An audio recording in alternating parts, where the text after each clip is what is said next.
আমি এ শহরের আকাশ দেখলাম, জমিন দেখলাম, শত শত নামাজি দেখলাম যারা ফাতিহা জানে না, কত শত ইমাম দেখলাম যারা নিজেই হাদিস মানে না।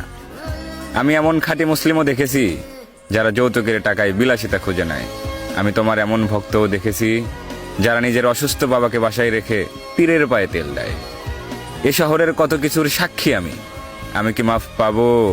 যে কপাল তৈরি হয়েছিল সিজদার জন্য, সে কপালে আজও দাগ পড়েনি, তার জবাবে কি বলবো? এমনও ফজর যায়, জহর আসে, আসর পেরিয়ে মাগরিব ভাসে, আমি আজ বলতেই পারবো না এশা কাকে বলে। যে দেহ একদিন নিজের বিরুদ্ধে সাক্ষ্য দেবে, সেই দেহ আজ অন্য কেউ নিয়ন্ত্রণ করে। তাই আমি জানি না আমি ক্ষমা পাওয়ার যোগ্য কিনা। তবে পৃথিবীর সর্বশ্রেষ্ঠ গ্রন্থ কুরআন বলেছে, তোমার রহমতের তুলনায় আমার এ পাপ কিচ্ছু নয়। তাই পাপী হাত দুটি উঠিয়ে দরখাস্ত জানাই, ইয়া মালিক, এই ফরমালিনযুক্ত শহরে আমাকে ভেজাল মুক্ত রেখো।